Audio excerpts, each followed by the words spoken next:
হাফিজুর রহমান নাম উল্লেখ করলে আমার একটা কথা মনে পড়ে। সেটা হলো, আমাদের এক আলেম ভাই একবার দাবি করেছিল যে ইয়া নবী সালাম আলাইকা, এটা কোরআনেও নাই, হাদিসেও নাই, কোনো কিতাবে এটা নাই, থাকলে উনি মানবে যদি আমরা দেখাইতে পারি। তা আমরা দলিল দেখাইলাম বেশ কয়েকটা, বেচারা মানতে নারাজ, না এটা কোরআনেও নাই, হাদিসেও নাই, ইয়া নবী সালাম আলাইকা, এটা আমাকে দেখান, আমি পারলে মানবো। পরে আমি একটা কায়দা করলাম, ওই বেচারার নাম ছিল হাফিজুর রহমান। আমি বললাম যে হাফিজুর রহমান এই নাম রাখা শিরক, কারণ হাফিজ এটা হলো ইসমে ফাইল, হাফিজ মানে হেফাজতকারী, রক্ষাকারী, আর রহমান মানে আল্লাহ। হাফিজুর রহমান মানে আল্লাহর হেফাজতকারী, আল্লাহর রক্ষাকারী। নাউজুবিল্লাহ, হাফিজুর রহমান নাম রাখা যাবে না, এটা শিরক।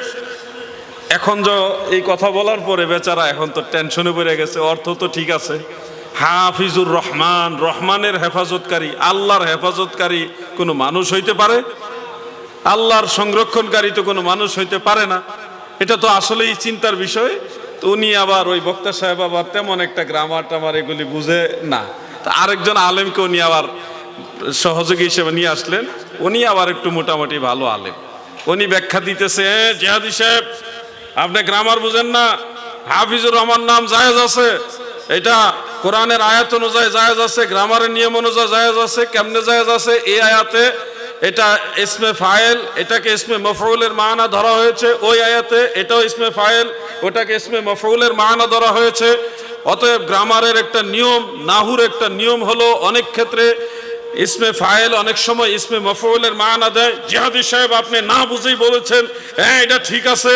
বেচারা এখন হাফিজুর রহমানকে মাহফুজুর রহমান বানাইয়া ইসমে ফাইলকে ইসমে মফউল বানাইয়া জায়েজ করাইছে।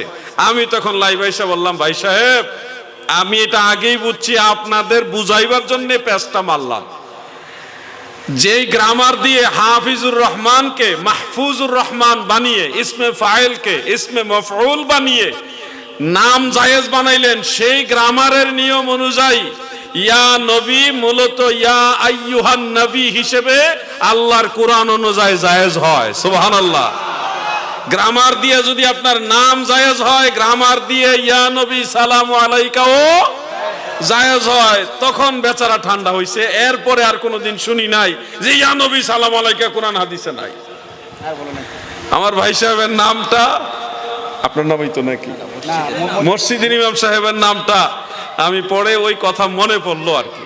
অনেক সময় বুঝাইতে হয়, যেমন এক লোক তার পুকুরের মাঝখানে একটু শুকনা জায়গায় সেখানে একটা লেবু গাছ লাগাই দিছে। এই কিনারের কাছে একটু উঁচু জায়গায় এখানে একটা লেবু গাছ লাগাইছে। লেবু গাছে আল্লাহ পাকের দয়ায় লেবু ধরছে। এক বানর কিভাবে জানে সাঁতার কাইটা এই উঁচু জায়গায় গিয়ে তারপরে ওই লেবু গাছের লেবু পেড়ে পেড়ে পানিতে ফেলে দিতেছে। এখন লেবু গাছের মালিক ভয়ে আবার বানরের কাছেও যাইতেছে না, যদি আবার কামড় মারে বা নখ দিয়ে আসর মারে। এখন কি করলো, ওই লেবু গাছের মালিকের মাথায় একটা বুদ্ধি আসলো যে কি করা যায়। উনি একটা মাটির টুকরা নিয়ে যেদিকে কিনার তীর পার ওইদিকে একটা ঢিল মারলেন। বানর এটা দেখে বুঝতে পারলো যে ঢিল মারা লাগবে, উনি যেহেতু মারছে আমিও মারবো, বানরে শিখলো। এখন বানরে কি করে, লেবু পারে আর কিনারের দিকে তীরের দিকে এইভাবে ঢিল মারে।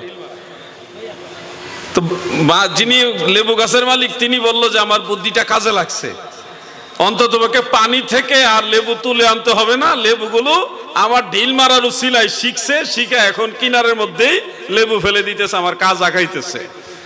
তো বলার উদ্দেশ্য হলো আহলুস সুন্নাহ ওয়াল জামাত তথা সুন্নি জামাতের প্রতিটি আমলই কোরআন হাদিস দ্বারা প্রমাণিত, দলিল সম্মত। কেউ জানে কেউ না জেনে মিথ্যা তোহমত দেয়, বিদআত, হারাম, শিরিক এগুলি ফতোয়া দিয়ে দিয়ে মানুষের মনের ভিতরে ভয় ঢুকায় দেয়।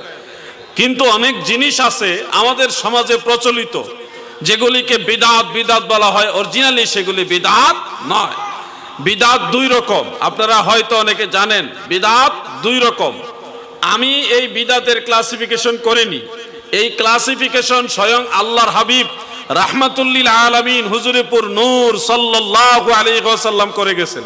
প্রিয় নবীজি দুই ধরনের আবিষ্কারের কথা বলে গেছেন।